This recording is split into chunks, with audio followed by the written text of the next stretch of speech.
akan tergocek. Onyx typical second pick. Onyx Gitu tinggal ya. second pick. Flex dari rosternya bisa dimainkan di mana saja. RRQ apakah sudah siap?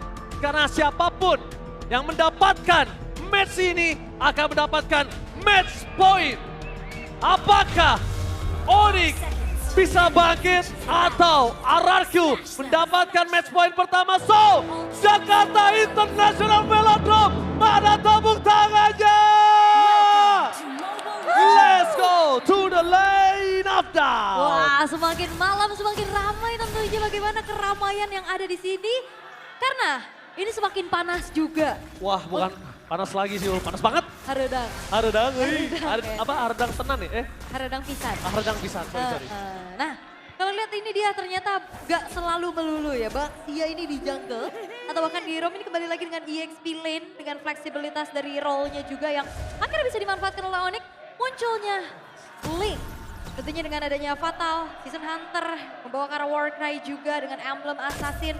Akan semakin mempertambah lagi bagaimana targeting ke arah belakang. Karena dari tadi kalau kita ngeliat di game sebelumnya, Onyx ini kesulitan untuk bisa mengunci keberadaan dari Toy dan juga Rin.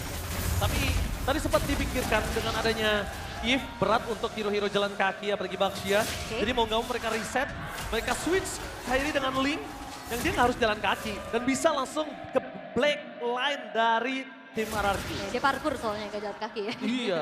Dia lompat dari tembok ke temboknya juga dan ya itu sebuah twist draft lagi yang ditunjukkan juga oleh Onyx bagaimana akhirnya munculnya sosok assassin untuk bisa mengincar lini belakang. Oke.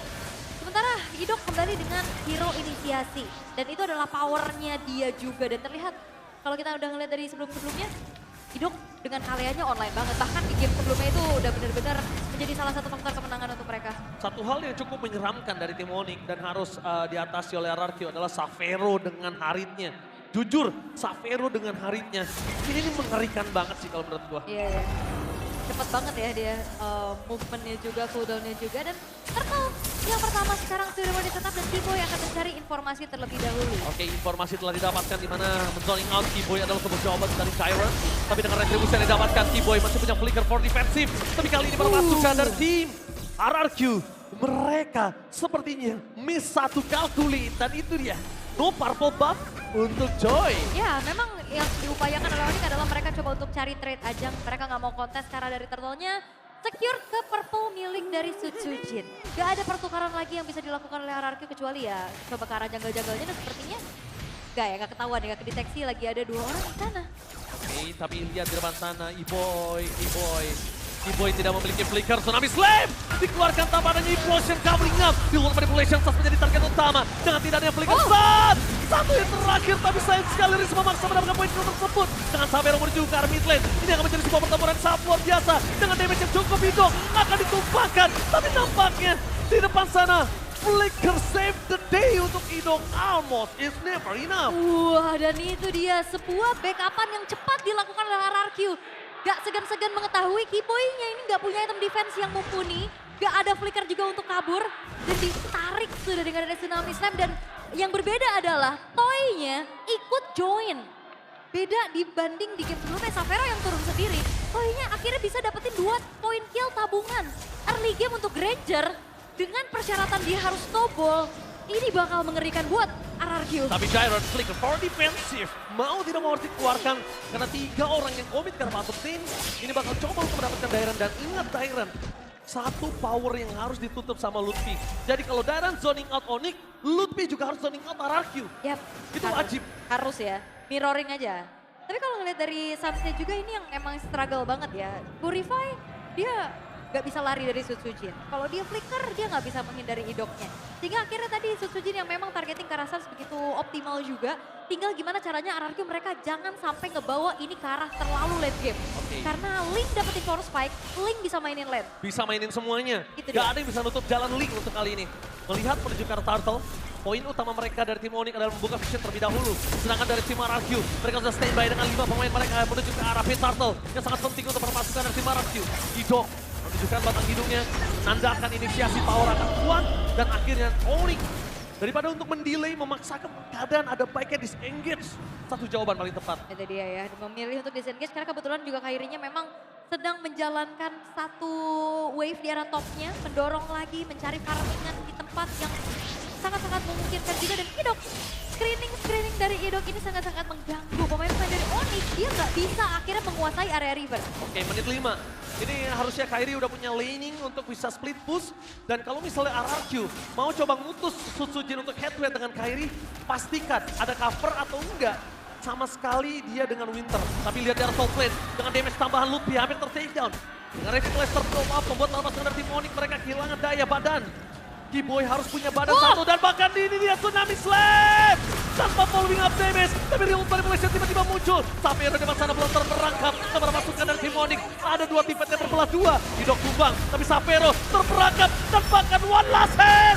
Sapphire almost is never enough. Hampir bertahan tapi nampaknya gagal. Membuat para pasukan dari tim Onyx mereka tetap hilang. Godlaner mereka adalah Sutsujin menutup team fight dengan satu buah point kill. Eksekutor Sutsujin dengan begitu baik. Walaupun memang pertukaran terjadi antara kedua belah romer, tapi akhirnya keuntungan bisa dikantongi oleh RRQ dengan banyaknya point kill yang mereka ciptakan. Lagi-lagi 3000 gold difference. Iya, ini terlalu jauh sih dan dominasi kembali ditunjukkan.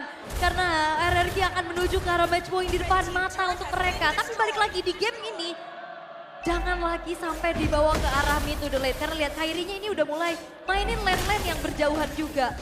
Lane bawah udah mulai dimainin, terutama kalau ngelihat dari levelnya juga Kairi masih coba untuk mengejar.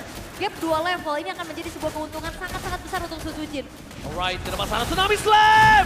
Out of nowhere tiba-tiba membuat para pasukan dari tim Onyx terkena sedut. Dan pakai para pasukan dari tim RRQ. Dengan serangan kejut mereka berhasil mendapatkan 3 point kill yang kehilangan dari Godlanernya. Bahkan membalikan keadaan, serangan kejut, terkejut-kejut. Dia mau ngagetin, dia yang kaget. Iya. Langsung keangkat Tsunami Slam dengan follow up ternyata yang cukup juga. Hero-hero kayak Ludwig, Keyboy, ini sangat-sangat bisa dipok dan juga dipegangin sama Rins. Efek slow-nya, apalagi kalau ada di ujung dari root manipulation itu juga ada efek immobilize. Dan akhirnya perfect turtle bisa diamankan oleh RRQ. My God, perfect turtle ini bahaya banget sih. Ah, Dari para pasukan dari tim RRQ mereka sudah mengungguli 5.500 gold difference. Meanwhile, para pasukan dari tim Onyx mereka cuma bisa melawan defense. Untuk yang ada Parsha, High Ground akan cukup lebih kuat. Oke, diusir mundur kali ini Tohei-nya juga. Tapi ya balik lagi, RRQ mereka harus kembali bagaimana men-set up keuntungan yang sudah mereka dapatkan ini di-convert menjadi sebuah kemenangan. Oh, Implosion! Kali ini Barca ditutup dan Keyboy! This is your boy, Keyboy! Again, Implosion kalkulat dari Keyboy berhasil menutup sosok dari RRQ dengan agresivitas yang mereka miliki.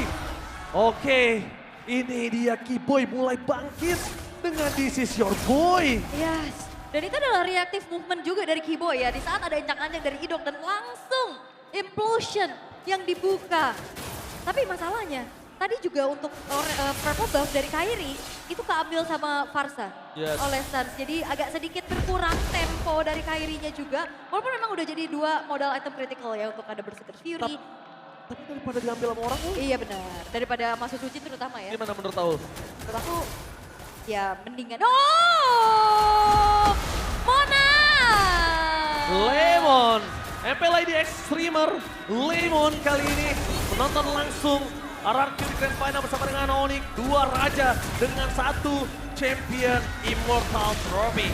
Tapi lihat di depan sana, Tsunami Slam di following up dengan ada sosok Toy cukup begitu saja tanpa ada embel-embel team fight tambahan. Para pasukan dari tim RRQ mencoba untuk memberikan hak atas dan sana, tapi Sapphire bersama dengan Link dapat double tebakan Morify tidak bisa menghentikan Kairi. Shutdown pun terjadi, susul di depan sana tidak bisa mendapatkan Sapphire dan Kairi. Kairi Link memang sedikit different, membuat Kairi mencoba untuk bertahan seorang diri dan membuat para pasukan dari tim Onyx mereka berhasil pulang tanpa kehilangan Kairi. Ya itu shutdown Toy juga sih yang mahal banget targetingnya dari Kairi yang akhirnya juga mengacak-acak backline dari RRQ.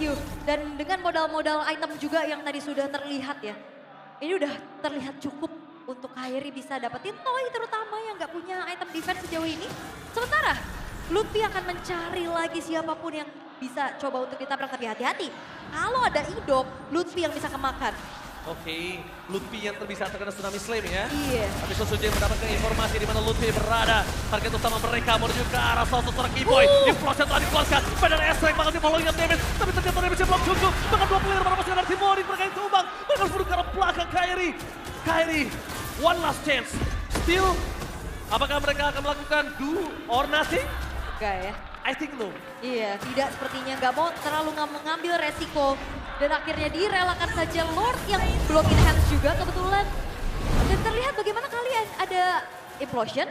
Tapi semuanya termiskalkulasi damage-nya karena ada heal dari Idok. Tipis tapi ngeselin. Yes. Tapi Kairi yang membayang time banget Onyx untuk bisa bertahan dan nafasnya cukup banyak. Jujur, kalau Kairi bukan dengan Link-nya, mungkin ini akan ada inner turret saja. Yang tersisa satu di tengah ini udah gak ada menurut gua. Sisa base, bahkan gak ada holy defense. Kalau bukan Link Kairi. Jadi Link-nya lagi gawe banget loh. Link-nya bener-bener ngasih baik time. Tapi karena tahu Keyboy bisa make a moment, ada baiknya dibonyokin untuk para pasukan dari tim RRQ 7.500 gold difference loh. Iya, ini terlalu jauh sih. 7.500 segi atribut item damage juga akan sangat-sangat berbeda. Dan kali ini Onyx mereka harus mengantisipasi bagaimana hadirnya Lord yang sudah mulai masuk ke dalam base top turret. Kairi show di arah bottom lane, dia harus pulang ke arah belakang. Implosion! Keyboy! Covering yang sangat bagus tapi Tsunami Slam sudah keluar terlebih dahulu. Damage-nya terlalu besar membuat Lutfi harus ter-take down tapi Savero dive into deep. Damage-nya terlalu besar. Savero nggak bisa lebih masuk lebih dalam lagi karena berbahaya Tadris. Almost terlalu dan Link Kairi berhasil mendapatkan shutdown.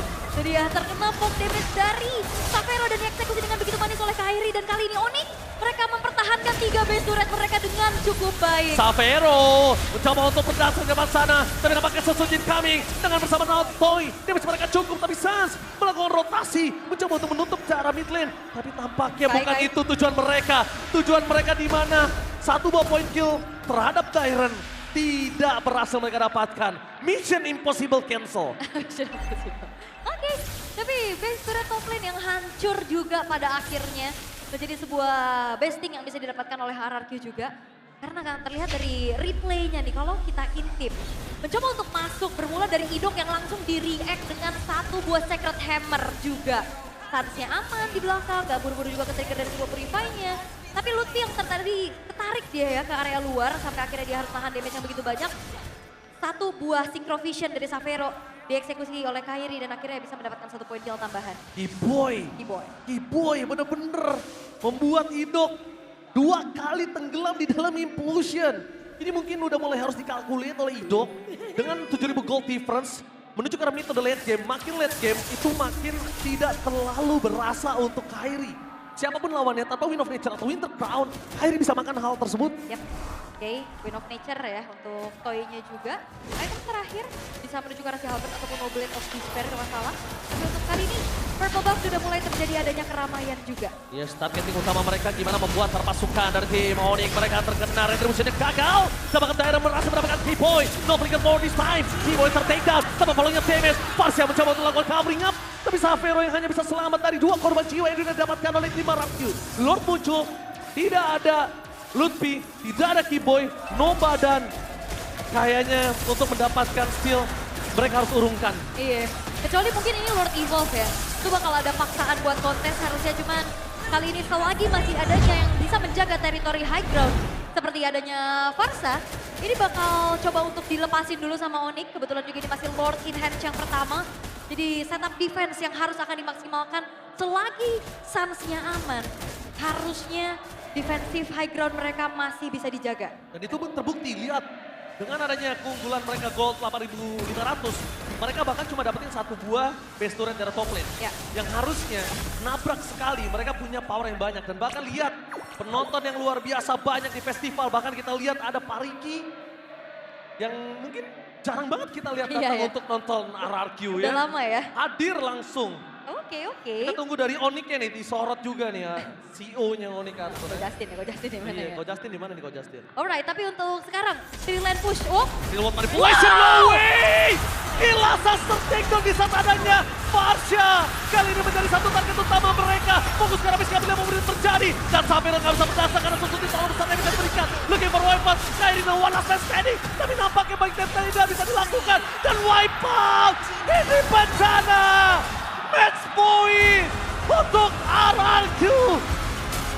Raja dari segala Raja sudah mulai bangkit. 3 games in a row.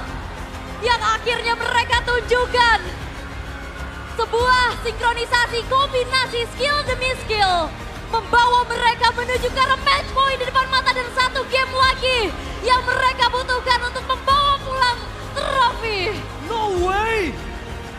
Onyx di mana di top bracket mereka menurunkan RRQ dan bahkan kali ini mereka udah mendapatkan 2 poin duluan. Ya, Kami bounce back di set game by game.